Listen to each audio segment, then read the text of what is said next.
More sordid details on the attempted soft coup come to light. Celebrities demonstrate how big their brains really are. And an update on Hillary's upcoming day in court. I'm Mike Huckabee with The Breakdown. In the months leading up to the 2020 election, stories about COVID-19 and escalating civil unrest from the far left, with race as the catalyst, will undoubtedly continue to dominate the news. But as important as these stories are, and they are, there's one more big reason for the intensity of the coverage. By focusing exclusively on these issues, the media won't have to give any coverage at all to what would otherwise be the story of the decade, the ongoing declassification of documents that show that we were right all along about the soft coup against President Trump in 2016 and afterwards. Yes, it really did happen, and it's treachery. At any other time, especially if it had been the Republicans pulling this against, well, say, candidate and later President Obama, the screaming would be heard in a galaxy far, far away, and many people would rightly be arrested and charged and end up under the prison. It took then Acting Director of National Intelligence Rick Grinnell and the newly appointed DNI John Ratcliffe to finally get the evidence out after years of stonewalling and a little CYA by the intel community. The latest revelation concerns the intelligence community assessment that concluded the Russians had helped Trump win. Remember how Democrats in the media, but I repeat myself, how they pushed the line that the 17 intel agencies in our federal government concluded that the Russians had interfered in the 2016 election, specifically to damage Hillary Clinton and to help Donald Trump win. Now, this line has been trumpeted since the assessment was first released in redacted form way back in January of 2017, right after President Trump's inauguration. Well, we've learned that then FBI Director James Comey, then Deputy Director Andrew McCabe, and then CIA Director John Brennan, perhaps the biggest proponent of all of the Steele dossier, were insistent that this work of fiction be included in the intel community assessment and that a summary of it was included as what was called Annex A. You and I haven't been able to see much of Annex A until now, but new Director Ratcliffe has just declassified it. The allegations that Brennan and his cohorts were making about Trump's campaign associates knowingly working with Russian officials and even offering financial compensation had not been substantiated, and therefore they weren't used in the body of the report, only in the annex. Now, to this day, the only person known to have paid Russians for campaign assistance is none other than Hillary Clinton. Later, when Robert Mueller investigated, he couldn't substantiate the allegations against Donald Trump either. But that didn't stop the FBI from using them 3 more times to renew the warrant to spy on Carter Page. Now, what I find most interesting about Annex A is not so much what's in it, rather what's not in it. It doesn't bother to name Christopher Steele. Neither does it identify Fusion GPS as the company that hired him, or the Clinton campaign and the DNC, which of course is the same thing, as the clients who were funding him, even though the FBI knew that.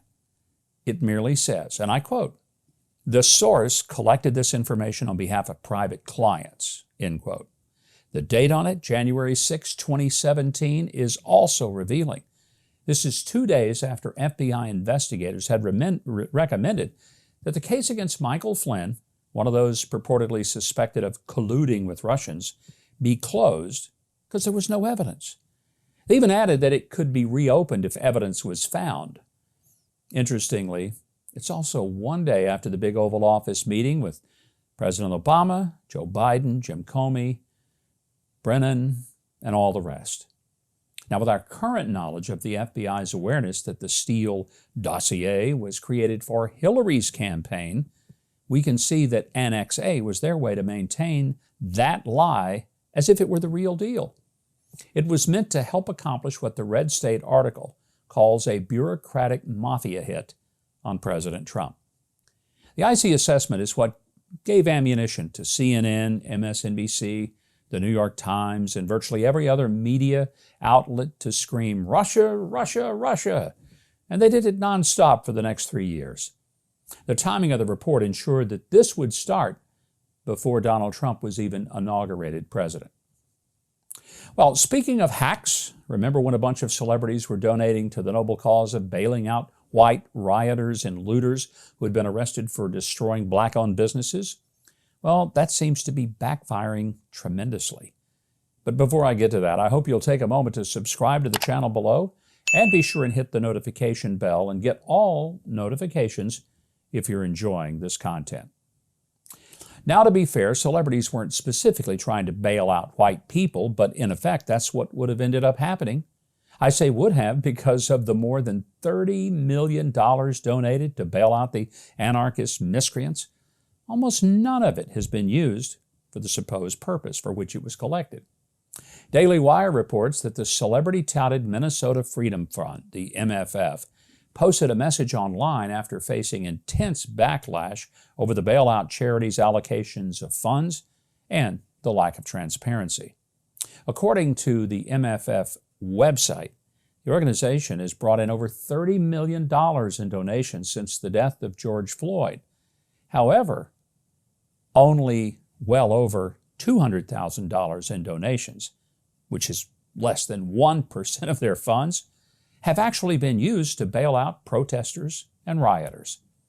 Naturally, the response online was swift and searing, with 35 million and only 200K trending on Twitter, according to Newsweek.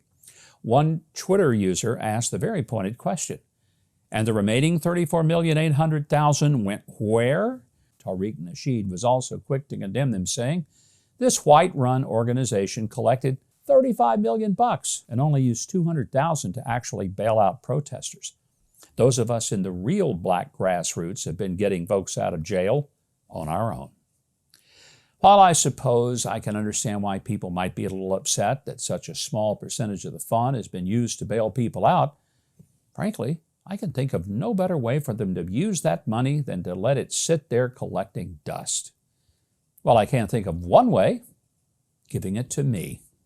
My Venmo details are going to be in the description if you need to find something to do with all that money.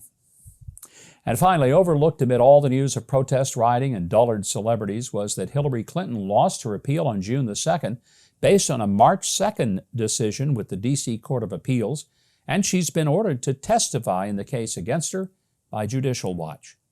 The court apparently had dispute with her attorney's claim that as a former high-level government official, she had an indisputable right not to have to testify in court. Well, hey, that didn't work for her husband when he was still president, so I'm surprised that she thought it might work here.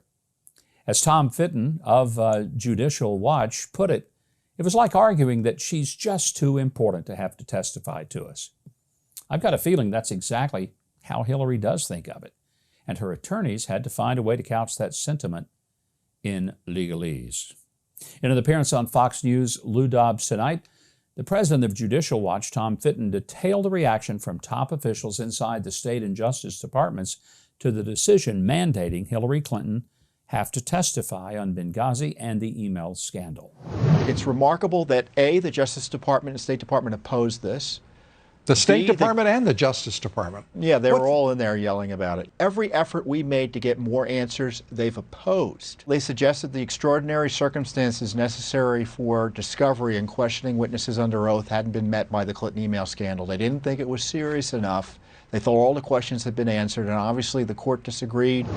If the reaction of bureaucrats in the state and justice departments doesn't clue you into the fact that there is an echelon of politicians and other state officials who have grown accustomed to living above the rule of law, I don't know what will.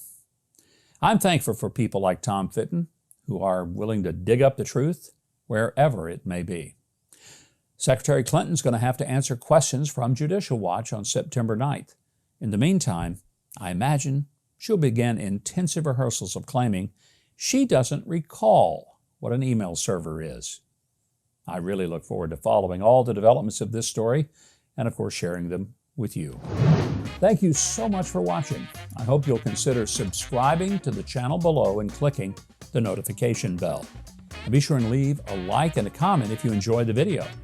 And if you want more of my news analysis and commentary, Go to MikeHuckabee.com and sign up for my free newsletter. It's delivered twice daily to your email inbox. And did I mention it is free? That's it for this edition of The Breakdown. I'm Mike Huckabee.